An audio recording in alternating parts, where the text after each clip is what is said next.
This is the Thoughtful Travel Podcast. I'm your host, Amanda Kendall of the notaballerina.com travel blog. Every episode I'll share travel tales from several fellow travel lovers, and together we hope to entertain and inspire you, remind you of some of your own great travel experiences, and encourage you to hit the road again soon.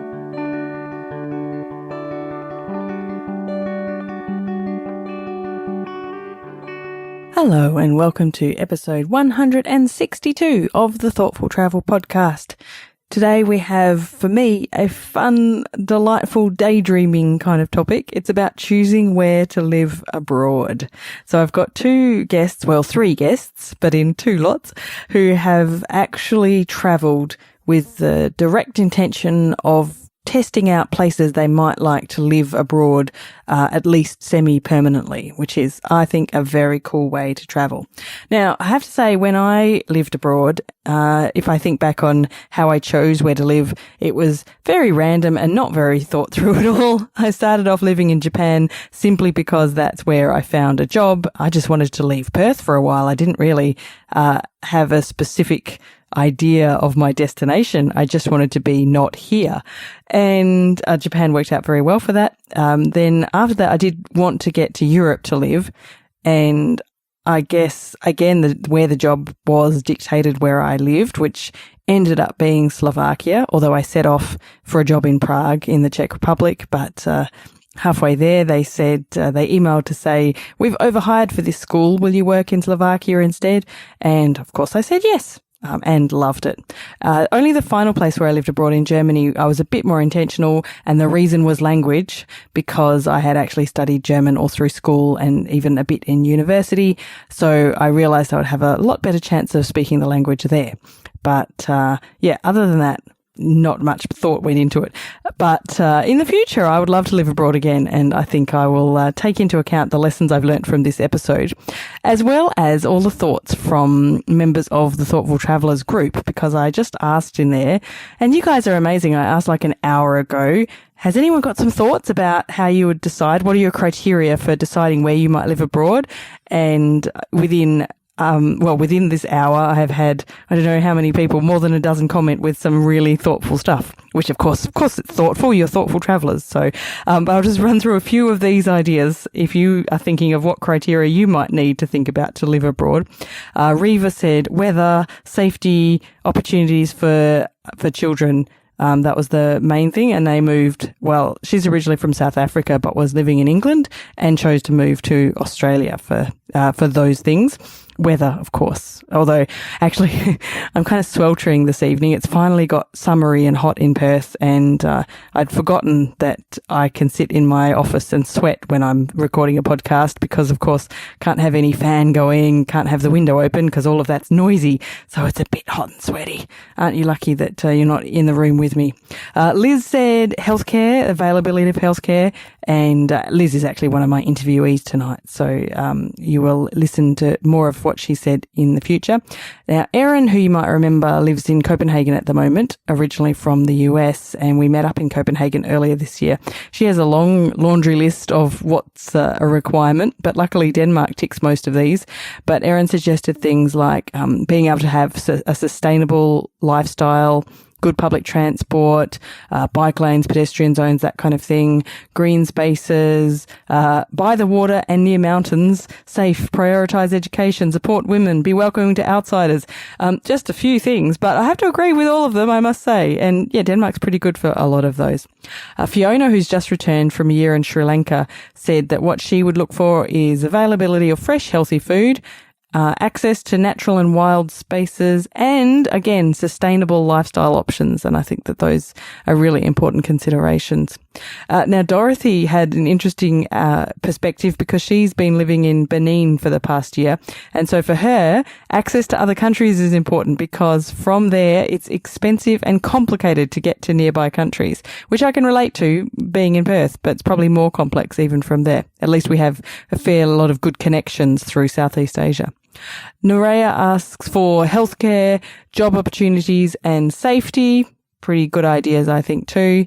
Sharon's looking for what's the cost of living. Actually, I'm surprised that's the first time we've talked about that. Education and health standards, livability index, politics, employment prospects, and weather. and culture and food. So, just everything really, but, all important considerations. Mish asks for the cost of living again and a pace of life. She'd like to live more slowly and simply in another country. Kim, who is currently traveling the world for some years, so has this kind of interesting perspective as well. She considers that infrastructure is really important. Things like reliable internet and electricity, good public transport, healthcare, of course, as well, is really important. Now, Kirsten, who is currently living in Tunisia, is going to be there for about a year. And so she says it depends on your life circumstances, like your phase in life, which I completely agree. So for her, choosing Tunisia was the ability to grow personally and professionally, which I guess is some of why I moved overseas when I was younger in my 20s as well. So yeah, that's pretty important. Narelle says weather. Weather is important, and that comes up in our episode today. A slow lifestyle, and she would like nature nearby, preferably a wine region and the beach, and the ability to earn a living as well. Now, Eva, who you will have heard on here before, who is originally from Germany and is at the moment living in Morocco kind of unexpectedly. And so she said, before I would have said all of the above, but now I've just landed here basically. And now she would say her heart and gut feeling decide, which I think is awesome. Celeste says safety and a low crime rate, which a lot of you have mentioned, and good live music. So she lives in Athens, Georgia, which is a big music town. And my goodness, she says she has seen 118 shows this year, which is a lot. So that is just some of the criteria that we think are important when we're choosing where to live abroad. No wonder it's a tricky choice. Hey, my first guest today is Liz Green, and she had a very interesting trip trying to find a place to live abroad recently. In 2015, well, in theory, our son was moving out because he didn't want to live at home with his parents anymore. He was launched into his career and what have you. And my husband was working FIFO in the Northern Territory, and I was in the last year of my professional writing and publishing degree. So we were sort of in a state of flux. We'd had, I can't remember, I'm sure I've told you this, we'd had a failed business in 2012 where, it really just, it was a bit like going down the ladder on the Snakes and Ladders board, basically. So yes. Back to the start. So we'd been both working pretty hard to try and get ourselves a bit of stability again. But then we decided, do we really want this stability that we had worked so hard for and lost in the blink of an eye, it felt like.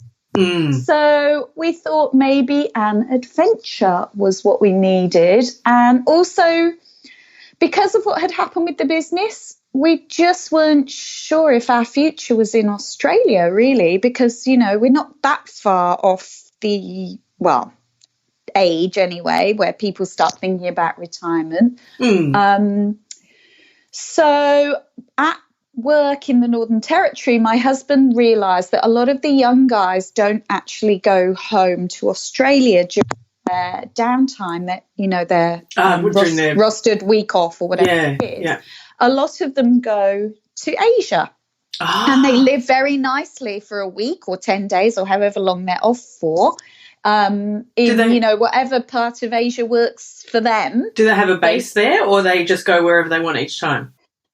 Some of them had, like an apartment that they were renting. Some of them just followed the surf. How cool. It never occurred to me. It makes perfect sense, especially from the Northern Territory, because you're already kind of close. So, yeah. How cool. Young without any ties sort of thing. And we're like, well, we're not young, but we don't really have any ties anymore. So we looked into it and decided that my husband luckily sleeps the second he gets on a plane. When they switch the engines on, he's off. I wish I was like a that. light. Yeah, me too. So he said he could fly from anywhere for FIFO. It really didn't bother him. So, we looked at Bali initially because, it's so close, but then we're a bit older, so we sort of wanted to make sure that there would be things like good medical facilities if we needed them. And we ended up choosing Chiang Mai in northern Thailand. Beautiful. There seemed to be a fairly active expat community there. And yeah, we did a lot of research. Well, I did. Let's be honest. I did all the research into the communities. There's something there called the Chiang Mai Expats Club that, they meet every Friday for a breakfast, and then they have other things as well. And they also serve as a sort of education point for people coming into Thailand to live. Right. So I looked into it. I could do my last semester online. So we sold everything that we could possibly sell. We packaged everything else up into a storage facility, like an emergency, a sofa, a washing machine, a dryer, that kind of thing. Yep. If we move back, we need this straight away kind of thing. Yeah. And boxes of junk, of course, but who knows what's in those. Precious, sentimental junk. Yes. So we headed to Chiang Mai with the perspective of having a bit of a hotel marigold experience and having a look at whether it was somewhere that we could see ourselves moving to in the future. So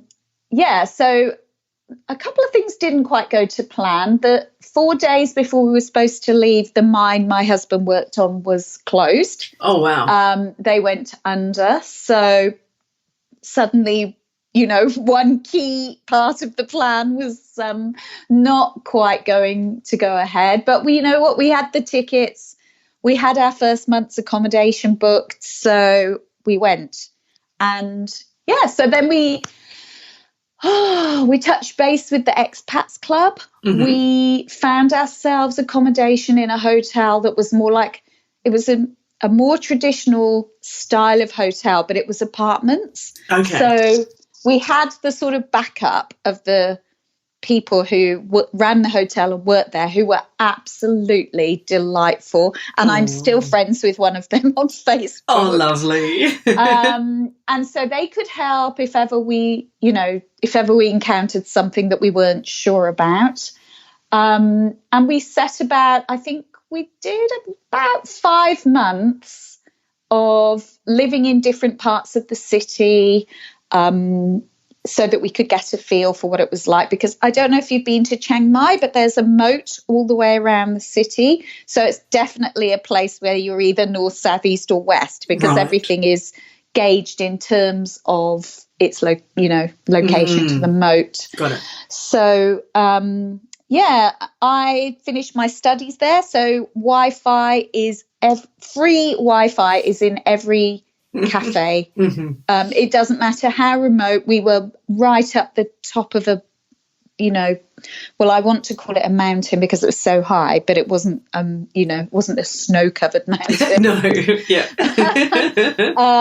And yes, we still had Wi-Fi in the little cafe. So we did a mixture of tourism and then looking at the practicalities of everyday life, renting, cars, all that sort of thing. And at the end of 6 months, we came back to Australia, but we concluded that Chiang Mai wasn't going to be our future. Mainly because they have a big issue from about February through to, it seems to get longer every year. They have a really big issue with air quality. Yeah. So, the farmers used to only grow, traditional crops, which didn't cause a problem if they did any burn off at the end of the season or the beginning of the season, whichever way around it is. But in recent years, they've been encouraged to grow corn because of the biofuel usage popularity. Right. And when you burn off a cornfield, it creates these huge clouds of smoke. And literally within you can start to feel it becoming a bit hazy and, just not as sort of bright blue when you look up at the sky and what have you. But once it really sets in, I mean, you can't see the mountains that surround Chiang Mai. Right. It's so thick with smoke. Wow. So, yeah, that was a big consideration. And the other one was driving. I just don't think I could ever get up the courage to drive in Chiang Mai or really Thailand. In Thailand at all, I agree. I don't think I could drive anywhere in Thailand. I feel the same. No, well, I mean, apart from the traffic, so one day it took me 10 minutes to cross the moat from one side of, and I was nearly beside myself because I thought I'm nearly 50 and I can't cross the road. So, there was that aspect, the volume of traffic and the fact that the traffic just comes anyway it feels like it. Yes, it's not very orderly, Yeah, every time we sort of got to the point where we thought, right, we need to do this driving thing, we met someone who'd been in a horrible car accident or scooter accident, or we saw one right in front of us because, they happen sort of frequently day. Yeah, so gosh. It is, I don't know how you feel, but when you want to explore a country, it's kind of crucial that you can actually get on the road a bit somehow and go and look at the places that aren't where everyone else is. Yes. And I just didn't feel like I was ever going to really feel comfortable doing that. So, so the experiment did not turn out, well, I suppose it did turn out. Well, you got a result, and I'm sure you still enjoyed the time there. So, oh my God, I loved the time there. Exactly. And I definitely would go back. For longer, for a long chunk of time. I just can't imagine us more permanently moving there. No. And you know what? The hospitals are absolutely amazing. I mean, I had to go and have an x-ray while I was there, and I was in and out in half an hour. Everybody, took care of me. It cost me $12 or something like that. Wow. I know. I felt like going, would you like to just MRI me while I'm here, just in case, Yes, then I won't need to spend hundreds of dollars ever in Perth, Yeah. But the issue is, if you have an accident somewhere, you may not get to the hospital because nobody makes way for an ambulance, for example. So it's interesting. When I was younger, I would never have thought of any of those things. I would have just thought, yay, adventure. But now I'm a bit more tuned into, we need to know we can get these kind of essential things. Yes, and are you ready to trade them? I guess that's what it comes down to. Yeah, that's exactly right. Yeah. Do I want to have good quality air versus, that kind of thing? It's interesting. In principle or in theory, would you still like to move abroad somewhere in Asia? Yes, so far I have not found an Asian country that I didn't love.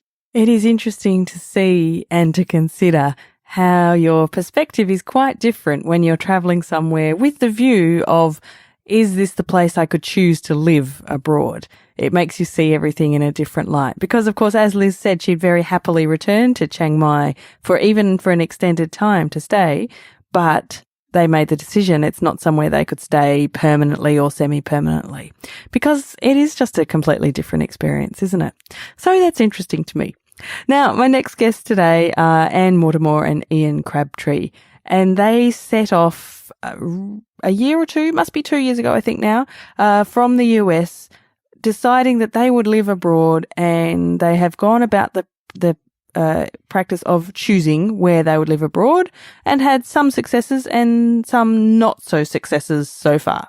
So we started off where we decided that we wanted to try living abroad. And so we set off researching all these places that we'd read on various sources that were good for the expats and places that were less expensive than where we were living. And so we did that for the first year. And the problem was that we realized that I was a little bit of a weather diva. And we already knew that. but it really started hitting home. And so we hadn't really found any place that we wanted to live full time because of weather. There's good seasons and bad seasons. So our thrust has changed now. We're looking for some place that we can spend the summer and someplace else we can spend the winter. And we pretty much, I think we figured out we've got a pretty good handle on our summer place, which is where we are now in Brasov, Romania. We really like it here. It's a town of about 200,000, so it's not too big, not too small, and people are friendly. We met some Americans, we met some other people here, and it's green, and there's hiking available, and for some reason I can't figure it out. The weather in the summertime is like perfect. It's in the 70s, maybe low 80s, and it's not that high. It's only at 1,900 feet, but for some reason the weather's great. Huh, isn't that perfect? Can I just ask about your weather diva-ness? So you prefer it like summer, but not hot summer, and no, you don't like winter? Is that am I guessing right? Yeah. I like it like 70s, low 80s. Okay. I don't know if you know much about the climate in San Diego, California, but it's very temperate. I think it's very similar to Perth climate, actually. My mum used to live near San Diego, so from what I know, I think it's pretty similar to Perth and pretty nice all year round, really. Yes, right. But San Diego for 2 months in winter was too cold for Ian. Right, okay, yes. So I understand, because I feel that way about Perth, but for the average person, they would be not complaining about the cold, but yeah. And maybe I'm the same as you, Ian. Okay, maybe. Okay, so you've travelled around and decided, or found that you're happy in Romania for summer. What about for winter? So for winter, what we did the second year, we went back and visited some of the places, the two places we liked the best, which were Brasov, and then the first one was Medellin, Colombia. And so we went back this year, and we loved it the first time we went, and this past year we didn't like it as much. Interesting. And I don't think Medellin's changed that much. I think maybe we've just seen more things and decided that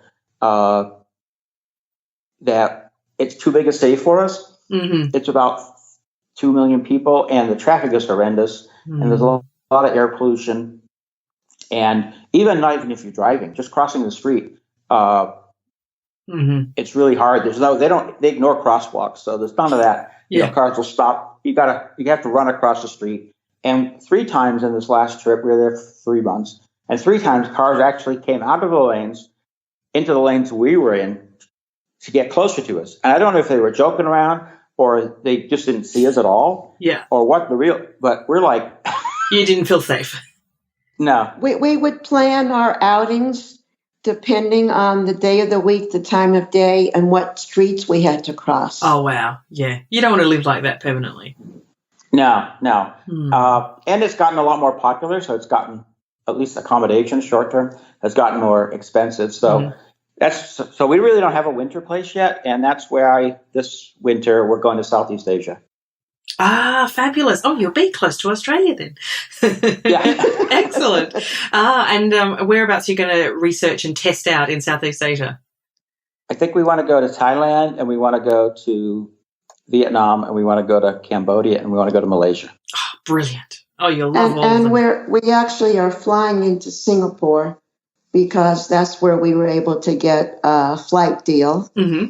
And we'll only spend a few days in Singapore, but it'll probably be a good introduction to Asia, since it's very, first world. And Yes, it's a very good transitional stop. You get kind of, start to have all the Asian foods around you and everything, but it's much more, first world, I suppose, than the rest of it. So, yeah. Oh, cool. What are you looking for in your winter place when you're testing it out? What are your kind of requirements these days?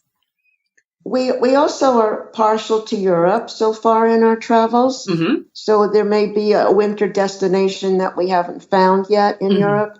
But being U.S. citizens, we have to be aware of the rules of the Schengen zone. So we can't spend more than 90 days out of any 180 in the Schengen zone. So that rules out a bit of, same for Australians. So that makes it a bit trickier. But that's why... that's another reason why Brasov, Romania is good for us, because even though it's in the EU, it's not in the Schengen. Yes. It's such a weird setup, isn't it? And and frustrating when you do want to spend more time in the Schengen zone. But right. Yeah. So when you're in Southeast Asia, Go on. So the one place that's probably on the top of our list for Europe in the wintertime is Las Palmas, Gran Canaria. The weather's very similar to San Diego's, and it's quite a bit less expensive than San Diego. So. Of course, yeah. Except the city, at least the parts we've seen, is really ugly. Mm-hmm. Except the beach is awesome, and we're very much beach people. Aha, right. Yes, it's interesting, isn't it? Yeah, it's hard to decide. I mean, it's such a, what a wonderful, not even a problem, but a wonderful thing to have, to be able to kind of contemplate, we like this and this, where in the world is going to satisfy the most of these parts. I was chatting with another guest, Liz Green, the other day about the same thing, and they'd been testing out, they were in Chiang Mai in Thailand for a while, and decided then that it was, what was the main problem? Oh, yes, the air quality was a bit of a problem, and something else that escapes me now. Maybe traffic, I think. Not sure. But, okay. It's great, great to try them out. I think some people just try and move abroad, and they've researched only, without going there yet. But testing them out by traveling around is so smart. And so many things we've read about other people that go to be expats. That famous line, well, we knew the minute we saw it, it was our place. And that just hasn't happened to us. No. Mm-hmm. I doubt that it can happen to anyone, really. You can't really know what a place is like, I think, until you've lived through a full sort of year there, and to see the seasons and how things are different from time to time. Yeah. We agree. Interesting. Well, I look forward to hearing how you go in Southeast Asia, and which, if you make a winter decision there. I think the idea of having two places, one for each season, would work for me pretty well. I would be more than happy to basically never have winter again. It is not my favourite season, even though I live in one of the places with the mildest winter ever. Just not my thing. Occasionally to holiday in winter, that's okay, but I could really live without it otherwise. I know there's plenty of you who will disagree. But anyway, it was interesting to hear about Anne and Ian's process so far in looking for some places to settle down more permanently. Very interesting, and what a fortuitous situation to be in. But it makes a lot of sense too, because for many of us, especially living in places like the US, Australia for sure, UK even, where the cost of living can be really high, and lots of parts of Europe as well, there are other parts of the world where we could live much more cheaply. In fact, I often contemplate that idea when I see my mortgage repayments here in Perth, where they're quite high. But at the moment, my son's going to school here, and that's just the way it is. And I do love living in Perth. But down the track, who knows? I will be revisiting this episode in a few years' time and thinking about where I might head for a bit more of a semi-permanent stay, or at least for a fairly long stint. So, thank you very much for listening to episode 162 of the Thoughtful Travel podcast. If you have any more ideas about how to choose a place to live abroad, then come along to our Facebook group and have a chat. We're at Thoughtful Travellers on Facebook, and there's a link in the show notes if you need. The show notes for this episode are at notaballerina.com/162. I will dig up some photos of when I've lived abroad in those various places just to put in the show notes for you. Thank you also very much to my guests for this episode. First up, we had Liz Green from Whizbang Writing. You can find her at whizbangwriting.com.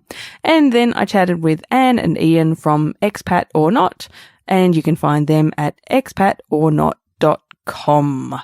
Until next time, thank you very much for listening.